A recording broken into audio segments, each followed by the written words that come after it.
It's over!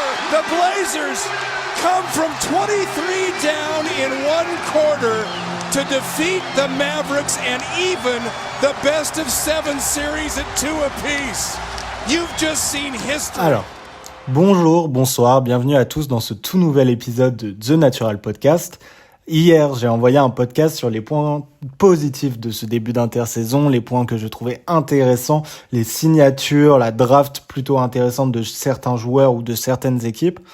Comme vous l'aurez compris, aujourd'hui, on va passer sur ce que je trouve un peu plus irréfléchi, un peu plus illogique, ou en tout cas, je demande à voir. Donc, on va passer un peu sur les points négatifs, vous l'aurez compris, même si on peut pas appeler cela comme ça, parce que tout simplement, on ne sait pas de quoi sera fait la saison prochaine, que ce soit en termes de blessures, de fit, d'ambiance de vestiaire, etc. Bref. Il y a beaucoup moins de points que je trouve inintéressants cette année, en tout cas sur les premières semaines de cette free agency, de cette draft NBA et ses premiers transferts. Il y en a quand même, donc on va les aborder, mais c'est beaucoup d'immobilisme et des équipes qui font des choix assez particuliers, malgré eux pour certains. Bref, on va voir ça directement, donc allons-y. Yeah, we're not 2-26 bad. You know what I mean? Like, no way. Are we that bad?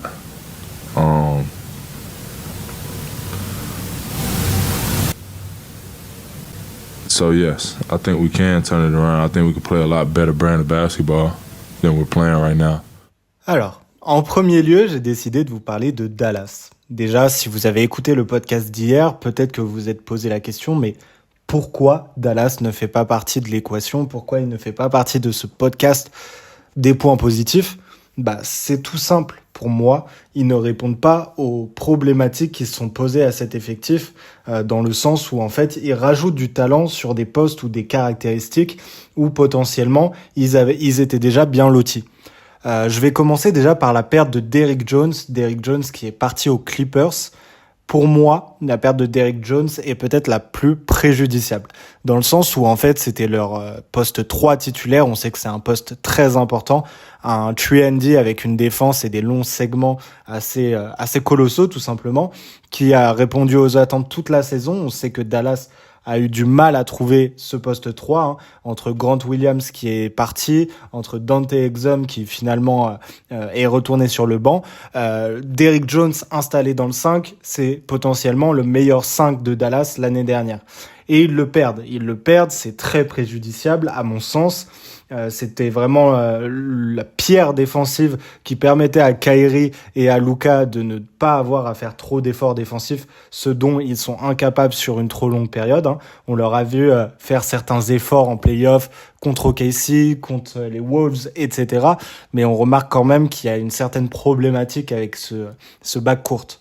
À la place, et c'est un beau nom qui est arrivé à Dallas, c'est l'arrivée de Klay Thompson pour 50 millions sur 3 ans. C'est une belle signature, effectivement, une très belle signature. Un poste de shooter avec une expérience que potentiellement, à part les Warriors et les Browns, personne n'a dans la ligue. C'est un joueur 4 fois champion NBA qui est plusieurs fois All-Star. C'est l'un des meilleurs shooters de tous les temps. L'année dernière, il était encore à 39% à 3 points. C'est un joueur qui peut effectivement jouer poste 3 aussi. Et c'est là où se pose toute la question. C'est que Klay Thompson, évidemment, si on prend celui de 2018, on a affaire à un énorme défenseur, un défenseur qui est all defensive. Mais depuis ses 2 blessures coup sur coup et ses 2 ans hors des terrains, Klay Thompson n'est plus du tout ce défenseur.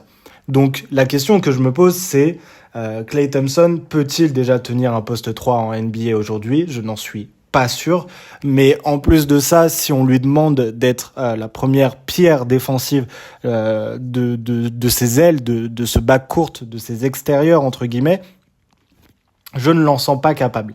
Évidemment, offensivement, ça va être quelque chose d'incroyable. Kyrie Irving n'a pas besoin du ballon pour exister, même s'il faut lui donner. Il se relaie très bien avec un joueur comme Luka Doncic, et ça va très bien aussi avec un joueur comme Klay Thompson, qui est l'un des meilleurs joueurs off-ball de l'histoire et un shooter à 3 points pur, même si voilà, il a eu des matchs chants. Je le disais, l'année dernière, année très compliquée, il était quand même à 39% au tir. Donc c'est potentiellement très très intéressant offensivement, mais tout est une histoire de mathématiques. Si tu te prends je sais pas, 120 points à cause de ces ailes, de ce backcourt, et que tu en mets que 116, bah tu as perdu le match. Et j'ai l'impression vraiment d'assister à une passoire défensive de Dallas. Une année sur deux, ils réussissent à créer cette défense, et une année sur deux, ils perdent ce joueur défensif. Je me souviens qu'à un moment, c'était comment il s'appelle oui, voilà, Reggie Bullock. Ils avaient perdu Reggie Bullock à un moment donné, qui est un petit peu disparu des radars lui aussi, mais qui était un très bon défenseur. On pense aussi au transfert de Kyrie, qui a fait perdre beaucoup d'assets défensifs à cette équipe, qui les a fait tout simplement lâcher la course au playoff. Donc moi, ça me pose des questions.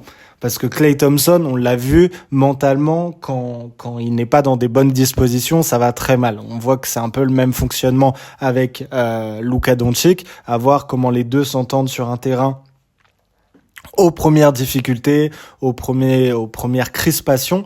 Moi, ça me pose beaucoup de questions aussi sur le fait que, tout simplement, je mettrais ce joueur-là sur le banc. C'est sa place. Je pense qu'en sortie de banc, dans un rôle off-ball, à côté de joueurs du backcourt assez intéressants, comme tout simplement Quentin Grimes et ce genre de joueurs, ou encore Jaden Hardy qui pourrait avoir le ballon et jouer à côté de Klay Thompson. Mais c'est ce que je disais au début. Tu ne règles un problème qui n'en était pas un, à mon sens, en première occasion. C'est-à-dire que du scoring en sortie de banc, ou en tout cas quelqu'un qui préchauffe sur le banc, on a Jaden Hardy.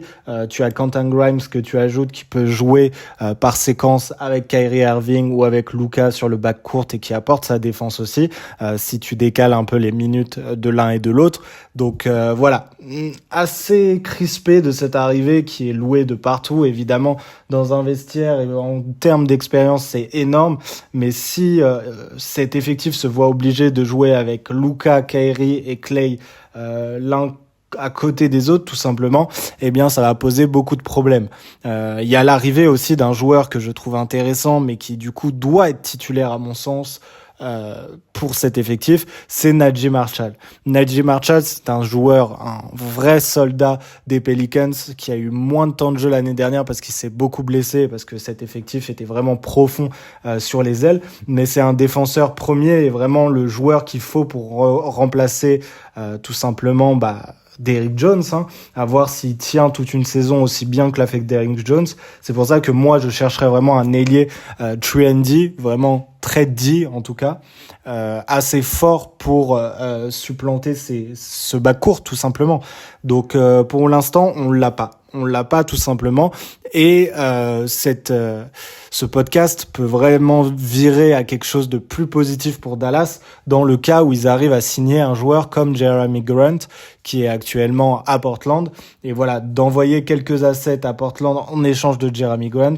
Je pense que vraiment s'ils le font jouer en 3-4 avec à côté de lui des joueurs comme on connaît déjà qui étaient là l'année dernière, Naji Marshall et Klay Thompson, c'est un effectif bien plus profond. Et là vraiment, si Klay Thompson arrive à mettre son ego, qui est légitime d'avoir un ego comme ça quand on est l'un des meilleurs shooters de l'histoire, mettre son ego de côté, eh bien je pense qu'on peut vraiment avoir un effectif qui revise tout simplement un titre NBA.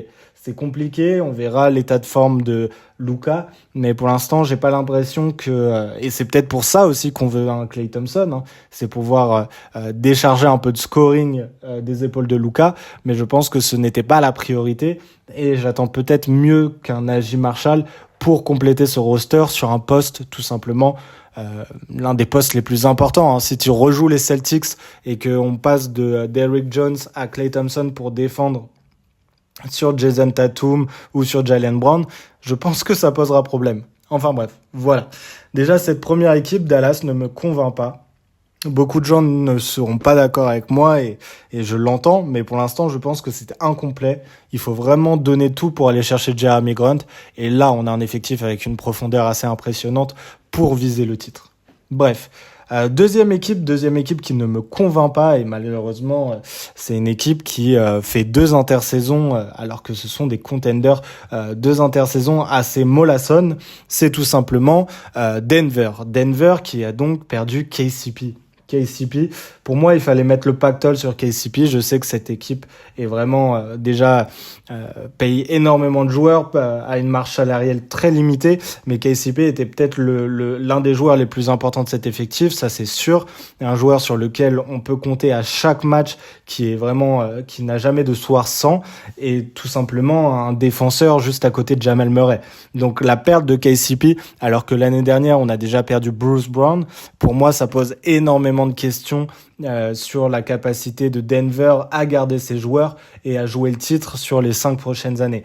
Je sais que Jokic ne partira pas de cet effectif, ils n'auront pas la pression après avoir gagné un titre il y a un an, mais par qui va-t-il remplacer? Pour l'instant, on n'a pas d'idée. Il parle de Christian Brown, l'un des sophomores, l'un des joueurs qui est très intéressant, mais je ne pense pas qu'il ait le niveau pour assurer ce rôle d'option offensive et défensive d'une équipe qui se veut tout simplement gagner un titre NBA. Je pense vraiment qu'il est encore trop limité ou trop jeune pour ce rôle-là, et même s'il arrive à le tenir en saison régulière et pendant la plupart des playoffs, ça t'enlève une option sur le banc qui est assez colossale.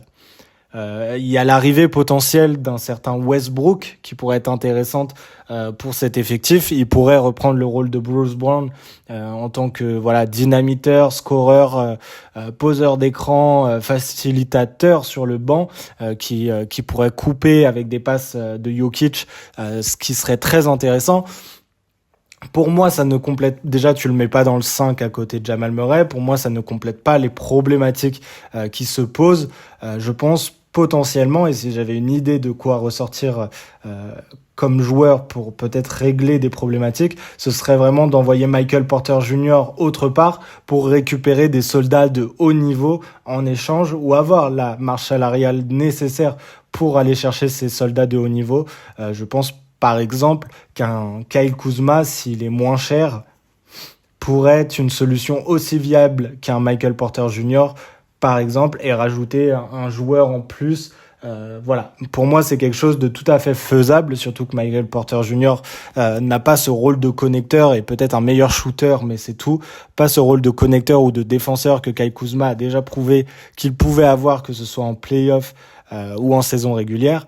Donc pour moi, Denver est en train de se faire dépouiller depuis plusieurs années. C'est le problème des petits marchés aussi, hein.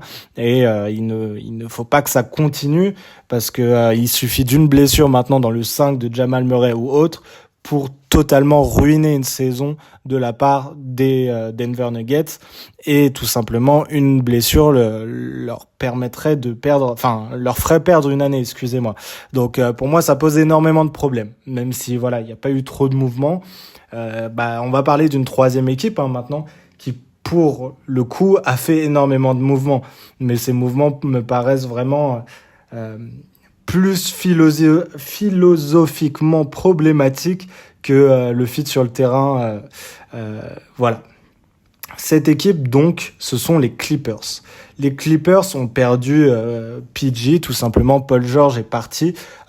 C'est une page qui se tourne. Je pense que ce n'est pas non plus ce qu'on veut nous faire croire, la fin d'une ère ou autre. Je pense qu'il est remplaçable en termes de nombre. Et j'aimais beaucoup ce qui se passait au début avec le retour de Nicolas Batum, par exemple. Il y a aussi le frère Christie, que l'autre est aux Lakers, qui me paraissait être intéressant sur des postes extérieurs de poste 2. Donc voilà, j'étais plutôt content de ce début d'intersaison, mais tout simplement, ils ont décidé de me décevoir ensuite. Il y a eu l'arrivée de Derrick Jones qui est intéressante, mais qui répond pas aux problématiques, à mon sens, même si ça décharge un peu de défense des épaules de Kawhi. Pour moi, ils ont pris un ailier très intéressant, mais pour eux, ce n'était tout simplement pas la priorité. Pour moi, il fallait plus aller vers l'intérieur. Et bien sûr, j'y viens, et voilà la partie philosophique, je pense que tout le monde l'aura deviné. Cette équipe a décidé de donner un contrat à Michael Porter Jr., mais aussi déjà l'année dernière à Josh Primo. Donc on parle vraiment de quelqu'un d'accusé d'avoir frappé sa petite amie. Et pour Josh Primo, d'être, on va dire, assez libéré avec son corps devant des personnes qui n'en sont pas consentants. Et tout simplement la rumeur qui circule actuellement, une rumeur qui a des fondements assez solides, hein, énormément d'insiders en parlent, c'est le souhait de vouloir intégrer à cet effectif aussi un joueur comme Miles Bridges. Donc encore une fois, je vous laisse regarder sur internet ce que ce jeune homme, a fait. Je trouve ça très problématique. Tu as un nouveau dirigeant depuis l'affaire de l'ancien qui avait tenu des propos assez gravissimes lui aussi. Tu as racheté un peu l'image de cette franchise. Tu as perdu cette image de loser invétéré, même si elle persiste encore un petit peu. Tu deviens une vraie équipe de basket à Los Angeles, légitime à mon sens, une équipe de basket que j'appréciais aussi. Et tu ouvres une salle personnelle, une nouvelle salle qui t'appartient que à toi, aux Los Angeles Clippers. Tu veux du star power pour ta première saison, tu veux gagner des matchs. Tu es obligé de perdre Paul George parce qu'il demande énormément d'argent dans son contrat et je l'entends. Mais au lieu de repartir sur une base saine, peut-être moins compétitive, tu cherches des joueurs avec du talent. Ça, c'est une certitude. Michael Porter Jr., je pense qu'en tant que poste 2 et pas meneur comme il était à Houston, est un joueur de grand talent. Je pense que Josh Primo à voir, hein, c'était un projet du côté des Spurs, ça n'a rien donné. Mais Miles Bridges est un joueur que j'adorais, qui pour moi aurait pu être All-Star l'année où tout simplement les Hornets ont fait le play-in. Un joueur à 20 points de moyenne, shooter avec un gros physique aussi, qui défensivement déçoit, mais sinon offensivement c'est vraiment une bête athlétique. C'est des joueurs que on sait qu'ils vont performer, à un certain niveau pour Porter Jr., à un autre niveau pour Miles Bridges, mais c'est des joueurs qui vont performer. Mais tu veux te racheter, tu veux créer une identité d'équipe. C'est quel genre d'identité d'équipe que tu veux créer avec ces joueurs-là? Les Portland Trail Blazers, et encore Portland Trail Blazers étaient bien moins gravissimes en termes d'actions faites dans leur vie civile que ces jeunes joueurs des Clippers ou des Hornets. Donc non, moi ça me pose énormément de problèmes. Déjà, je pense pas que ils aillent chercher sur des postes vraiment très intéressants pour eux. Je pense qu'il faudrait un deuxième meneur et un intérieur de qualité aussi pour relayer.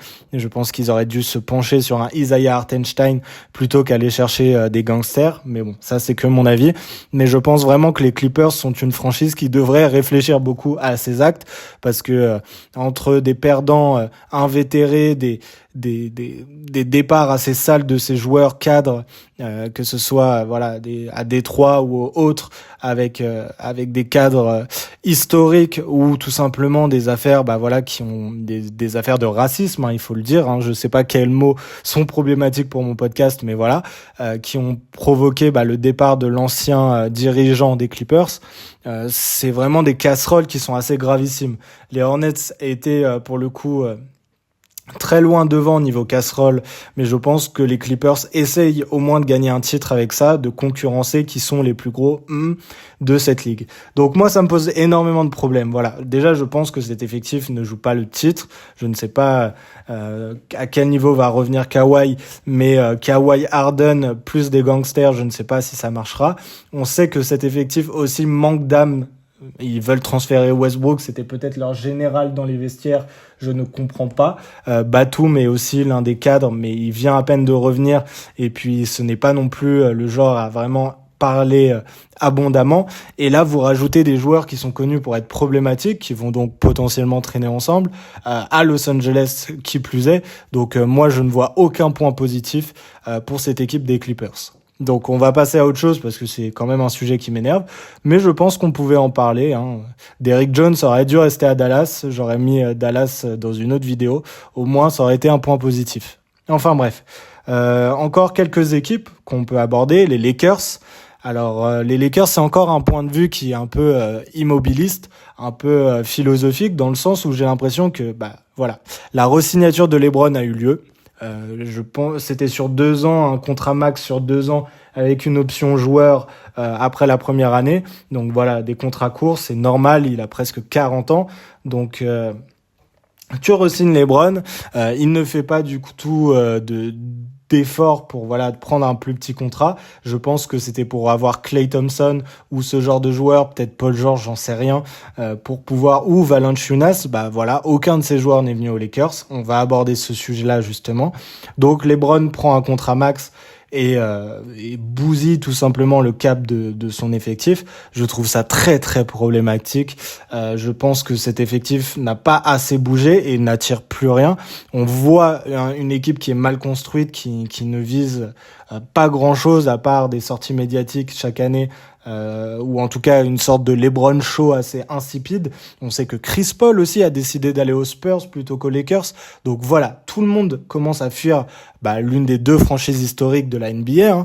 Donc il s'agirait de se poser des questions quand même, des grosses questions, parce que le seul joueur qui reste dans la tête de tous, c'est un joueur comme DeRozan qui lui aussi veut un gros contrat et qui, alors qu'il aurait pu venir il y a quelques années déjà pour un contrat à 20 millions par an, je me souviens très bien de cette histoire. Au final, les Lakers ont préféré aller sur le dossier Westbrook. Quelle réussite! Je pense pas que DeRozan soit le joueur qu'il faut à côté de LeBron, mais je pense quand même que c'est un meilleur fit qu'avec Westbrook. Là, tu ravales un petit peu, entre guillemets, ton vomi et tu veux aller le rechercher. Évidemment, rien n'est fait. Mais donc, tu repars avec un même effectif, avec un D'Lo qui était dans des rumeurs de transfert assez atroces. Tes ajouts, c'est un coach du J. Redick qui n'a jamais coaché de sa vie, tout simplement. On peut s'imaginer, comme certains l'ont dit, un futur Steve Kerr. Steve Kerr était déjà dans les organigrammes de franchise depuis des années. Il était aux côtés de coach, il a fait partie de front office. C'était bien plus un professionnel que notre cher ami JJ Redick, qui est un podcasteur, il faut pas l'oublier. Mais évidemment, je pense que ça peut être totalement intéressant de lui laisser le temps. Mais quel temps tu vas avoir avec un LeBron de 39 ans et un Anthony Davis qui en a la trentaine lui aussi. Ensuite, les ajouts qu'on a eus, c'était un Dalton Knecht, qui est pour moi très intéressant, mais qui reste un rookie de 23 ans. On a aussi, on va l'espérer, Christie qui progresse, des joueurs comme ça. On a aussi Jalen Hood-Schifino sur le poste 1 qui lui aussi doit avoir plus de temps de jeu à mon sens. Enfin bref, faire développer les jeunes. On a Bronny James, le fils de LeBron, qui pour le coup, ce n'est pas un joueur NBA et pour l'instant, pendant les 3 prochaines années, ça ne sera pas le cas non plus. Il est bien trop brut, il est bien trop petit, mais potentiellement il peut faire carrière avec ça, mais aujourd'hui ce n'est pas un joueur NBA. Donc que se passe-t-il du côté des Lakers qui n'arrivent même pas à attirer un Chris Paul de 39 ans? Excusez-moi, moi ça me pose beaucoup de questions. Comme je l'ai dit, Valanciunas est parti à Washington, il n'y a rien. Même Dejounte Murray n'est pas venu, évidemment il fallait un transfert, mais il n'est pas venu aux Lakers non plus. Là il y a le dossier Jeremy Grant, à voir ce que ça vaut. Moi je ne suis pas sûr qu'en tant que fan des Blazers on puisse obtenir des assets assez intéressantes pour lui. Et puis Jeremy Grant aux Lakers, c'est assez cocasse à mon sens, parce que lui aussi a un contrat de plus de 30 millions l'année pour un joueur qui sur ses 5 dernières années a joué aux Blazers et à Détroit, dans des équipes donc de fin de tableau, et qui n'a pas montré, à part mettre 20 points de moyenne dans des équipes qui perdent, n'a pas montré un leadership supérieur. Donc voilà, les Lakers, encore un peu la même histoire chaque année, on verra ce que ça donne, peut-être un premier tour. C'est quand même un effectif qui vieillit et qui ne s'arrange pas avec l'âge à mon sens. Donc pas convaincu du backcourt, pas convaincu du projet même LeBron, même si médiatiquement c'est incroyable pour cette équipe. Convaincu de rien finalement. Donovan Mitchell ne viendra pas à re-signer avec les Cavs. D'ailleurs, j'aurais pu le mettre dans le podcast d'hier, c'est très positif pour les Cavs à mon sens. Bref, en tout cas, pour moi, les Lakers doivent faire un coup intelligent pour une fois, mais est-ce qu'il en reste potentiellement sur le marché ? Je ne pense pas, tout simplement. Donc voilà, on va parler du coup d'une dernière équipe avant de faire des sortes de fire bullets, de parler plus rapidement de joueurs ou tout simplement d'effectifs où il y a moins de choses à dire, tout simplement. Donc la dernière équipe où je trouve ça très particulier, c'est tout simplement les Pelicans. Donc j'en ai parlé hier, j'ai décidé de séparer ça en deux, avec côté Atlanta dans le positif, et comme vous l'avez deviné, le trade de Dejounte Murray, à mon sens aujourd'hui, est plutôt négatif. Pourquoi ? Parce que j'ai l'impression que le projet reste autour et vraiment imbriqué autour de Zion Williamson. C'est logique, ça doit être le cas tous les jours de l'année, mais j'ai l'impression qu'ils ne regardent pas le joueur qu'ils ont en face d'eux et ce dont il a besoin. On parle d'un joueur qui potentiellement peut faire la différence proche du cercle, en tout cas fait la différence proche du cercle, et donc a besoin de shooters autour de lui. Là, il n'y a pas beaucoup de spacing, et déjà là, il est vraiment impressionnant. Mais je sais qu'il peut passer à un tout autre niveau si tu lui rajoutes des shooters, et si tu lui laisses le ballon entre les mains. Au lieu de ça, tu te rajoutes un Dejounte Murray qui a un besoin crucial pour être performant, d'avoir le ballon entre les mains. Donc s'il n'y avait que Dejounte Murray et Zion en termes de non-shooter, entre guillemets, parce que Dejounte a fait des progrès et peut shooter en sortie de dribble ou même en catch and shoot, à des pourcentages respectables, mais ce n'est pas non plus son style de jeu. Je pense vraiment que la présence d'Ingram, de CJ McCollum autour, et donc tout simplement il y a plus de poste 5 pour l'instant, donc on verra, parce que Larry Nance est parti et Valanciunas, comme je le disais, est parti lui aussi à Washington, a signé son contrat à Washington. Donc on a 4 potentiels non-shooters entre guillemets. CJ McCollum peut, Ingram peut aussi, mais c'est des joueurs à mi-distance, des joueurs en fait il faut qu'ils aient le ballon entre les mains, et ils ont un peu tous le même profil. Je pense que ces joueurs ont besoin du ballon entre les mains pour créer et développer leur shoot à mi-distance, développer leur espace à mi-distance, et donc tu as 3 joueurs dans ce style de jeu-là dont le catch and shoot n'est pas la priorité et n'est pas une part importante de leur jeu. Tu as tout simplement un backcourt CJ McCollum, Dejounte Murray, qui aura les mêmes problématiques que Trae Young et Dejounte Murray, mais en plus faible à mon sens. Et en plus de ça, tu gardes pour espoir que Dejounte Murray reste un bon défenseur. Je vous le dis, ça fait déjà 2 ans que Dejounte Murray n'est plus un bon défenseur. L'année dernière, il était même pire que Trae Young sur le terrain. Donc à part si il se remotive, s'il essaye de mettre son ego de côté et qu'il passe à un joueur qui distribue la balle, intercepte et défend, je sais pas, en 16 points de moyenne, 7 passes ou 8 passes, quelque chose comme ça peut marcher, mais j'ai pas l'impression que ça soit le style du bonhomme non plus.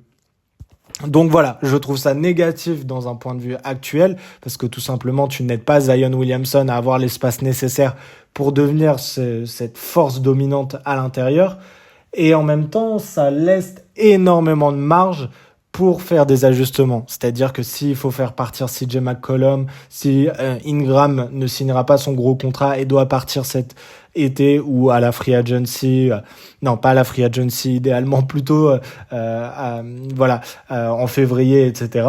Je pense vraiment que tu peux adapter cet effectif, que tu peux mettre Herbert Jones et bien sûr comment il s'appelle, excusez-moi, Murphy the third là, je sais plus non pas du tout, bref, Murphy en tant que poste 2. Là on a on a un shooter en la personne de Murphy, on a des joueurs qui peuvent être très intéressants. Moi j'ai quand même l'impression que ces joueurs-là restent sur le banc. Je parle surtout de Murphy et de leur rookie de l'année dernière, qui sont tous les deux sur le poste 2. Donc à voir si CJ McCollum arrive à sortir du banc et s'il l'accepte. Moi je pense que c'est tout à fait le caractère pour, si le coaching staff accepte aussi de faire ça, de perdre un peu de star power pour avoir plus de shoot, et en même temps de voir si ça serait pas peut-être Herb Jones qui serait ce défenseur à côté de Dejounte Murray. Donc là tu t'offres une équipe quand même défensivement très impressionnante entre guillemets, à voir le niveau de Dejounte Murray comme je l'ai dit, avec des solutions. Mais voilà, cet effectif, si on me dit que là il est top 3 à l'ouest et qu'il doit jouer une finale de conf dans l'état actuel des choses, je ne suis pas du tout d'accord. Cet effectif vise un top 6, vise le play-in, et pour moi Dejounte Murray n'est pas cette solution, tout simplement, n'est pas la solution dans l'état actuel des choses. Ou alors tu décides vraiment de construire autour de Dejounte et Zion, ou Dejounte et Ingram, et tu fais des choix assez drastiques. Mais évidemment ils ont le temps, tous les joueurs sont son contrat à part Ingram, et je pense qu'ils pourront faire en sorte soit qu'ils restent, soit d'avoir des assets très intéressantes en échange. Mais pour le moment, j'ai vu énormément de choses, et c'est pour ça que je voulais régler certaines affaires avec ça. Je pense pas que les Pelicans soient une équipe gagnante de ce transfert peut-être en termes de talent, mais une équipe gagnante de cette intersaison, je ne les vois pas dépasser le top 5 comme l'année dernière déjà. C'est pour moi infaisable, il y a trop de talent au-dessus et une équipe bien mieux construite, des équipes bien mieux construites au-dessus. Donc voilà, les Pelicans, encore énormément de travail, je trouve que c'était pas la priorité, ou en tout cas que sous l'état actuel des choses, Dejounte Murray ne règle aucun problème aux Pelicans, il en crée même d'autres, donc pas très intéressant. Bref, donc on va passer aux Fire Bullets pour finir, parce on a parlé de pas mal d'équipes non plus. En termes de Fire Bullets, déjà pour commencer, ce qui me saoule particulièrement, c'est l'immobilisme des Bucks. Ils n'arrivent à rien, tout simplement. Je sais qu'ils ont été prendre un meneur backup et je crois que c'est la seule chose qu'ils ont fait. Ils ont pris aussi le joueur de G-League Ignite à la draft, mais voilà, s'il faut compter sur un backup meneur sur le poste de Lillard et sur un jeune de 19-20 ans, ça va être problématique. Il y a énormément de choses à régler aux Bucks. Moi, j'espérais la venue de Caruso à côté de Damian Lillard. Ça n'a pas eu lieu. Il y a de moins en moins de joueurs pouvant tenir ce rôle. Derrick Jones n'est plus là. Ils auraient peut-être eu besoin d'un Nicolas Batum aussi. Énormément de joueurs. KCP, ça aurait été énorme pour les Bucks, KCP, mais il ne viendra pas non plus. On a un effectif ultra vieillissant qui va poser problème. Middleton, défensivement, ce n'est plus ce que c'était. Giannis se blesse aussi et a beaucoup trop de responsabilités dans le cœur du jeu. Et bien sûr, Brook Lopez est dans des rumeurs de transfert, mais c'est peut-être trop tard. Il aurait fallu faire ça l'année dernière au lieu de le re-signer, parce que là, tout simplement, il n'a pas l'air d'intéresser grand monde. L'année dernière, on parlait beaucoup de Houston. Je pense pas que ça soit un sujet aujourd'hui. À voir si c'est peut-être un sujet. Ça serait peut-être le joueur qu'il faut aux Pels, par exemple. On en a parlé juste avant. Mais voilà, un immobilisme qui est assez gênant parce que c'est une équipe qui est contender, mais qui vieillit. Donc, perdre une intersaison à ne rien faire, pour moi, ça me pose énormément de problèmes. Déjà que le coaching staff ne me plaît pas, qu'en interne, ça n'a pas l'air d'être la joie et que Lillard, mentalement, n'a pas l'air d'être dans un cocon agréable pour s'épanouir. Donc voilà, ça me paraît quand même assez faiblard. Bref. Écoutez, en termes de Fire Bullets, après on peut aborder la draft, ce que je n'ai pas apprécié. Déjà, Zach Edey et Memphis. Beaucoup ont dit que oui, il fallait un grand, c'est peut-être le plus gros talent à l'intérieur de cette draft. Non, ils viennent de drafter Luka Garza, à mon sens. C'est vraiment le prototype de joueur, la même chose, quoi. Ensuite, quand Ja Morant est sur le terrain, c'est une des équipes qui joue le plus vite de la ligue. Avoir Zach Edey dans ce rôle-là de poseur d'écran, de présence à l'intérieur, mais en fait dans un jeu rapide, tout simplement au bout de 3 allers-retours, ça ne va plus être possible.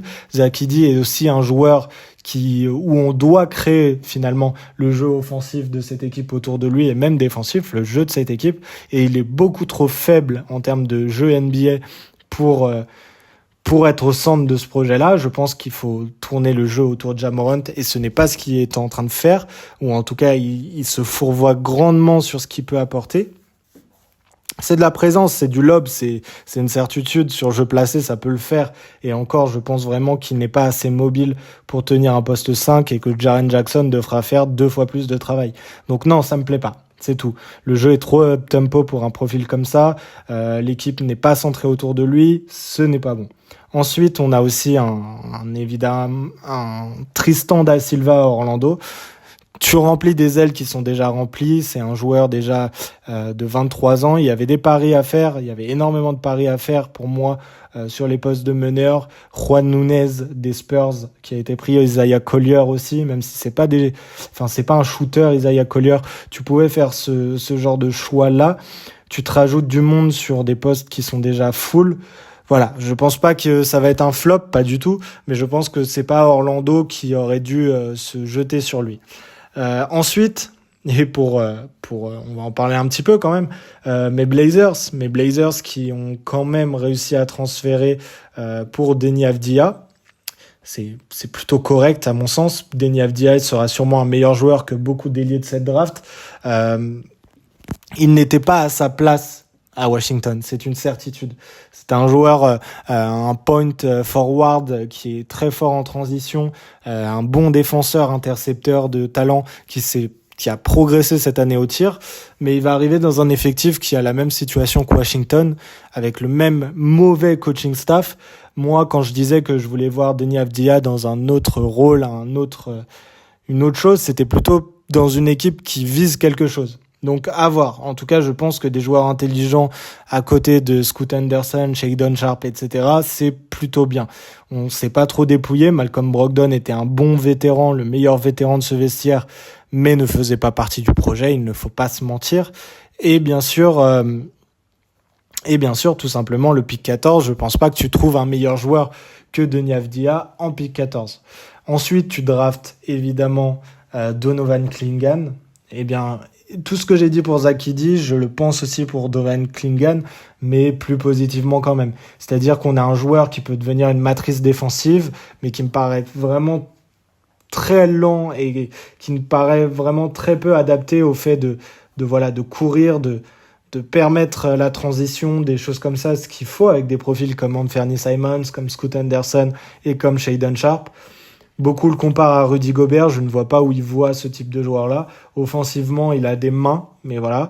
À voir, et c'est pour ça que je le mets dans ce podcast. J'ai beaucoup attendu. J'attendais vraiment peut-être un départ de DeAndre Ayton. J'attendais un départ de ce type de pivot, sachant que maintenant, on a 3 pivots, dont 2 qui ont fait des finales NBA, et tu reprends un pivot. Les 2 autres sont jeunes en plus, même si y en a un qui se blesse énormément. Ce n'était tout simplement pas la priorité. Je ne sais pas pourquoi ils ont été chercher Clingan alors que Cody Williams, Matas Bouzelis étaient encore disponibles par exemple. Même des joueurs plus vieux, hein, le jeune poste 2-3, surtout poste 2 des Kings, pardon, je ne me souviens pas de son nom, ou même Dalton Knecht, hein, tout simplement, même si c'était peut-être un peu haut pour lui. Je ne vois pas la priorité d'aller chercher un Clingan, surtout qu'il n'y a eu aucun transfert depuis. À voir ce que Jeremy Grant pourrait rapporter comme asset, mais au vu que les équipes qui soient intéressées sont Dallas et les Lakers, je pense pas qu'on aura des jeunes à potentiel. Et tu ramènes aussi un Tyler Colley, qui est donc un meneur de formation, un bon meneur, hein, qui peut vraiment progresser, dans une équipe où tu as déjà Scoot Henderson, Shadon Sharp, et Anthony Simons. Bon, écoutez, je pense que cet effectif et cette franchise n'arrive tout simplement pas à drafter, parce que tu as des ailes qui ne sont pas vides, hein, des ailes avec énormément de talent. Deni Avdija, Jeremy Grant, Matisse Thybulle, Toumani Camara. Mais la moitié ne seront pas des titulaires en puissance. Toumani Camara est pour moi un très bon remplaçant dans une équipe compétitive. Matisse Thybulle aussi. Jeremy Grant est tout simplement hors du projet à mon sens. Je ne sais pas pourquoi on l'a payé 30 millions.